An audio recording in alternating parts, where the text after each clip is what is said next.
Halo anak-anak muda di Sumba, kami dari Youth GBT Rehoboth Holy and Brave Generation. Sekarang kami ada di sini, saya dengan Kak Mona, ada juga Josie, Saran Raini. Oke, kami di sini berempat ingin membicarakan mengenai kondisi kita saat ini di Indonesia bahkan di seluruh dunia yang sedang menghadapi pandemi COVID-19. Saya mau tanya nih ke anak-anak muda di sini, mudah-mudahan bisa menjadi inspirasi juga bagi anak-anak muda di seluruh Sumba, bahkan juga bagi anak-anak muda di luar Sumba yang bisa menonton acara ini. Saya mau tanya duluan nih ke mereka bertiga. Nah, menurut kalian bertiga, apa sih tanggapan kalian mengenai pandemi COVID-19 yang terjadi pada hari-hari ini? Tanggapan saya tentang pandemi COVID-19 ini bahwa pandemi ini sangat membawa dampak, yaitu dampak negatif dan dampak positif.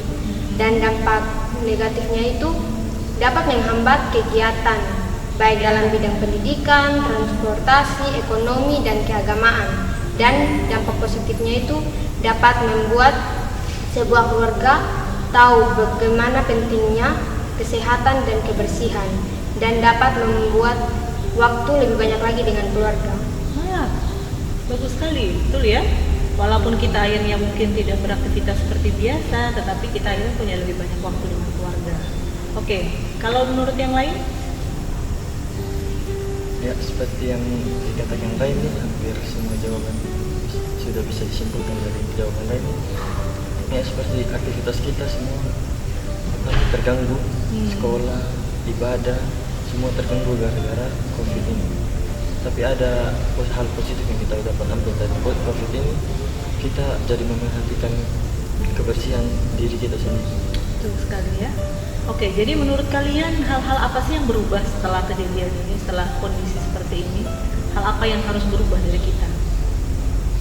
Kebersihan, dan kita harus selalu ini dari yang tadinya kita tidak tahu menjaga kesehatan dengan baik, kita harus selalu menjaga kesehatan dengan baik. Dan saat kita melakukan sesuatu hal, kita harus setelah melakukan hal itu kita harus mencuci tangan dengan bersih agar tidak ada kuman satupun yang tertinggal. Dulu mungkin gimana? Saya mau tanya nih. Biasanya kalau habis ngapa-ngapain cuci tangan nggak sebelum ada corona? Kadang-kadang jarang ya. Tapi setelah ada corona, cuci tangan bisa berapa kali sehari ini? Setiap harus pegang banget. Jadi akhirnya menjadi kebiasaan yang positif ya. Mungkin kita sebagai warga Indonesia tadinya kurang memperhatikan disiplin kebersihan pribadi, tapi sekarang akhirnya menjadi lebih sering cuci tangan dan akhirnya lebih memperhatikan kesehatan. Oke, tadi Raini ada bilang ya kalau dampak negatifnya adalah kita tidak bisa beribadah. Tetapi menurut kalian, apakah ini sesuatu yang akhirnya bisa menjadi hal positif juga ketika semuanya harus tetap beribadah di rumah dan hanya mengikuti ibadah online? Kira-kira bagaimana tanggapan kalian dengan kondisi sekarang kita anak-anak Tuhan tidak boleh ke gereja, tidak boleh ibadah dengan banyak orang, tetapi semuanya harus beribadah di rumah? Bagaimana tanggapan kalian? Ini juga mungkin adalah dampak positif karena dengan adanya anjuran dari pemerintah agar kita beribadah di rumah saja atau beribadah online, itu dapat mencegah penyebaran virus yang lebih tercemar lagi terhadap kita. Nah, saya mau tanya nih untuk Sharon, gimana Sharon biasanya di rumah nih ada ibadah bersama nggak dengan keluarga? Ada. Dan ibadah bersama dengan keluarga itu membuat hubungan keluarga itu semakin lebih dekat. Sebelum ada corona bagaimana? Ada ibadah keluarga biasanya hari Minggu atau semuanya udah ke gereja aja? Gereja. Iya, tapi dengan adanya hal seperti ini, jadinya mungkin ada yang tidak biasa pimpin doa, jadi pimpin doa. Belajar. Apalagi perubahan apalagi? Dan saat kita beribadah, di situ juga orang tua bisa langsung menasihati kita. Gitu. Saat ada yang salah, orang tua bisa langsung berkomunikasi langsung dengan kita. Oke. Mungkin pengalaman dari Josie dan Sarah mengenai ibadah di rumah? Bersama dengan yang dikatakan oleh Raini. Biasanya bentuk ibadah di rumah seperti apa sih? Baca, kita mungkin diawali dengan pujian, membaca firman, Ya. atau tidak nonton live streaming yang disediakan oleh gereja. Iya, oke. Kalau Sharon bagaimana biasanya? Nah, ini sama juga seperti Kak sih. Dari rumah ini beribadah, ada yang memimpin doa, nanti ditunjuk seperti itu. Jadi yang jarang memimpin doa itu bisa belajar. Nah, apa mungkin ada di rumah juga yang ngalamin gantian bawa firman atau gantian pimpin pujian? Atau hanya papa mama aja? Paling biasanya? banyak sih papa mama yang bawa agar kita lebih memahami lagi. Jika kalau ada yang kita memahami dari sebuah ayat, di situ papa mama mempersilahkan kita untuk menjelaskan dan membagi kesempatan kepada kita. Bagus sekali ya. Ya, kita sudah dengar ya anak-anak muda bahwa memang setelah adanya pandemi COVID-19 ini banyak hal-hal positif yang akhirnya bisa dilakukan oleh setiap keluarga dengan beribadah di rumah, dan semua anggota keluarga boleh bersama-sama memuji Tuhan. Nah, sekarang saya mau tanya nih, dari yang tadi kalian bilang bahwa mungkin tidak bisa keluar rumah sering-sering seperti dulu, bagaimana kalian berkomunikasi dengan teman-teman biasanya setelah sekarang ini? Lewat media sosial, lewat WhatsApp, bisa video call. Oh, video call, teleponan, Zoom, oke, pakai Zoom juga ya? Ya, lewat grup chat. Lewat grup chat, grup WA ya, oke. Menurut kalian itu cukup nggak ya? Menurut saya rasa cukup. Cukup ya? Masih tetap bisa keep in touch dengan teman, masih bisa tanya kabar, masih bisa tahu perkembangan-perkembangan terbaru ya. Bagaimana dengan pelajaran sekolah? Biasanya kalian bagaimana cara mengikuti kegiatan sekolah dari rumah? Kita dikasih tugas oleh guru lewat satu platform gitu, dikerjakan. Jadi mungkin bagi sebagian orang itu membantu, tapi mungkin bagi sebagian orang yang susah mengerti gitu, kalau misalnya langsung mengerjakan tanpa penjelasan agak susah gitu untuk dikerjakan. Kalau yang lain bagaimana pengalamannya? Mungkin sama juga seperti itu. Dalam yang menjadi masalah di sini tuh kurang penjelasan dari guru saja. Tapi selebihnya kita bisa mencari sendiri di internet. Biasanya ada komunikasi dengan guru nggak ya, melalui mungkin Zoom atau video call? Grup chat sih. Dari hanya dengan grup chat saja. Oh, oke. Tapi apakah itu cukup? Guru-guru mungkin bisa menjelaskan dengan baik melalui grup chat? Ya, kurang sih. Kurang juga. Berarti memang diperlukan juga peran orang tua ya untuk membantu belajar di rumah ya. Oke. Bagaimana dengan anak-anak muda di rumah? Apakah ada kesulitan dengan pelajaran di sekolah? Mudah-mudahan kita berdoa ya, dengan adanya pandemi ini juga orang tua bisa berperan lebih lagi dalam pendidikan anak di rumah dan juga membantu untuk pelajaran sekolah. Oke, pertanyaan berikutnya nih. Saya mau tanya dengan teknologi yang kalian gunakan, dengan Zoom tadi ya, dengan WA, dengan sosial media. Kalian biasanya mendapatkan akses untuk ke internet, untuk sosial media itu dengan cara apa sih? Apakah ada wifi di rumah? Apakah ada paket data atau bagaimana biasanya? Paket data. Paket data ya? Iya. Paket data yang dibeli oleh orang tua? Iya. Oke. Bagaimana penggunaannya? Biasanya supaya tidak, karena kan sekarang kondisi ekonomi kan lagi sulit juga ya, supaya kalian juga bisa tidak terlalu memberatkan orang tua. Menurut kalian apa yang harus dilakukan? Hemat paket dan untuk yang aplikasi yang belum terlalu penting jangan dimainkan dulu, seperti game. Hari kita harus mengutamakan aplikasi yang sangat kita butuhkan. Game online ya, Iya. Iya. Dan Instagram, mungkin Iya. paling banyak makan pakai data ya Instagram ya. Iya. Ya, apalagi kira-kira? Dengan cara memperbanyak kegiatan di rumah yang tidak menggunakan HP atau laptop. Ya, nggak selalu harus dengan internet ya, karena kan itu pasti menghabiskan banyak paket data. Kira-kira apa sih kegiatan yang dilakukan selain sosmed, internet atau yang lainnya?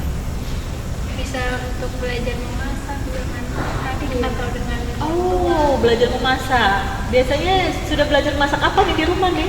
Untuk Sharon ini? bermacam-macam. banyak.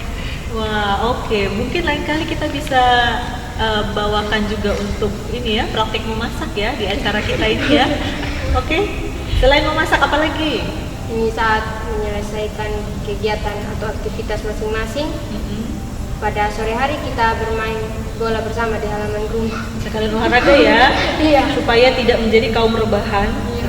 Ketika COVID selesai, akhirnya menjadi lebih montok dari sebelumnya. Hanya makan dan tidur, makan dan tidur. Oke, bagus sekali. Kalau yang lain, kira-kira apa lagi? Kalau untuk Josie? Kalau saya sih lebih lari sore, cuma jauh-jauh dari rumah. Di sekitar rumah saya lari sore. Memang bersama teman, cuma 1-2 orang. Oke, mungkin tetap jaga jarak ya. Jaga jarak, pakai masker. Pulang ke rumah langsung ganti baju, mandi, cuci tangan. Oke. Selain memasak, bermain bersama dengan keluarga dan juga olahraga, apalagi? Apakah ada mungkin ini nanti bisa jadi menginspirasi untuk anak-anak muda yang lain? Jahit masker mungkin? Apakah ada yang melakukan ini di rumah? Saya. Nggak pernah. Nah, Jahit masker sendiri. karena kan masker kemarin sempet ya, harganya mahal sekali ya. Oke, ada yang mau berbagi? Ya? Kami di rumah membuat masker, jadi kami membuat masker yang diarahkan oleh mama gitu. Jadi mama membantu kita untuk kita belajar bagaimana cara menjahit masker sesuai polanya, dan juga kami sempat membagikan masker ke orang yang membutuhkan. Wow, positif sekali ya. Jadi ternyata selain hanya untuk keluarga di rumah, tapi juga untuk orang lain. Jadi sekalian juga bisa menjadi kegiatan yang memberkati orang lain. Oke, sebelum kita lanjutkan bincang-bincang kita akan rehat sejenak dan kita akan memuji Tuhan. Teman-teman di sini akan menyanyikan satu pujian bagi Tuhan. Mari kita dengarkan sama-sama. Kau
kasih buat semuanya yang sudah bernyanyi dan bermain musik.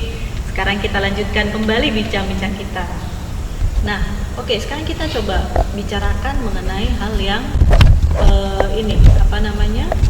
yang bisa membantu orang lain. Karena kita lihat ya, ada juga di masa-masa pandemi ini ada orang-orang yang membantu dengan memberikan sembako gratis, atau juga mungkin dengan coba mengumpulkan dana untuk membelikan APD buat tenaga medis dan juga hal-hal yang lain. Kira-kira apakah dari anak muda di sini di GBT Rehoboth, apakah ada yang pernah juga melakukan hal-hal seperti ini untuk membantu orang lain? Selain tadi Sharon ya, membuatkan masker untuk orang lain, apakah ada lagi yang mau berbagi?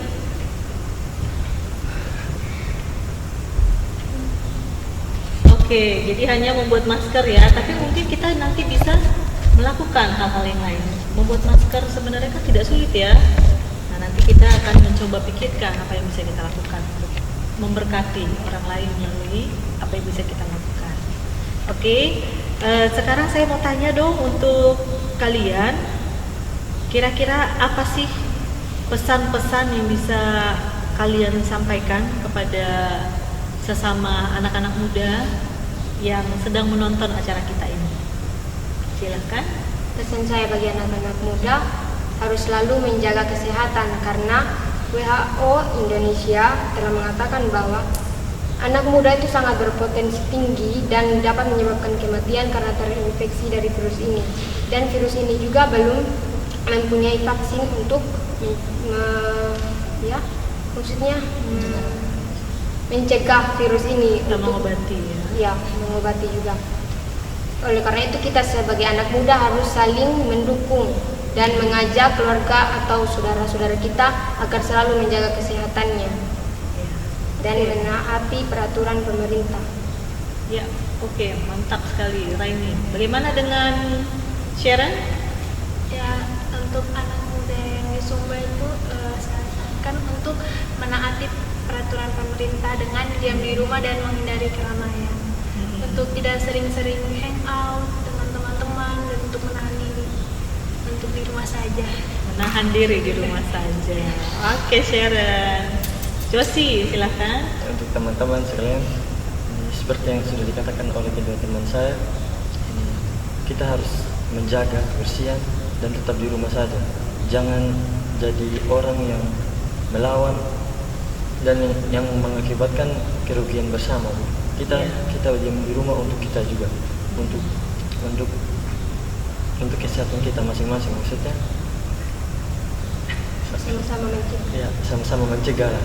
Iya. Kalau misalnya tidak penting ya jangan keluar. Kalau penting, sangat penting baru keluar, tapi tetap mengikuti anjuran pemerintah menggunakan masker. Betul sekali. Oke, terima kasih untuk semua pesan-pesan yang diberikan dari anak muda untuk anak muda. Kalau dari saya mau sarankan untuk semuanya tetap percaya kepada Tuhan, bahwa Tuhan yang akan terus menjagai dan melindungi anak-anaknya dengan sempurna. Tetapi kita juga harus berhikmat bagaimana kita menjaga kesehatan, bagaimana kita mengikuti anjuran pemerintah dan juga mengikuti semua prosedur-prosedur pencegahan untuk terjangkit virus corona ini. Jadi tetaplah rajin baca firman di rumah, rajin berdoa secara pribadi, rajin saat teduh, ikuti ibadah bersama di rumah dan juga ibadah dari live streaming yang diadakan oleh gereja di tempat ini di GBT Youth Rehoboth. Dan kami akan hadir setiap hari Kamis jam 4 sore untuk berbincang-bincang santai, dan kami berdoa juga bisa menginspirasi untuk anak-anak muda yang menonton acara ini. Silahkan diklik di akun YouTube GBT Rehoboth dan juga di akun Facebook GBT Rehoboth. Terima kasih untuk perhatiannya. Sama-sama kami ucapkan Shalom, Tuhan memberkati. Sampai ketemu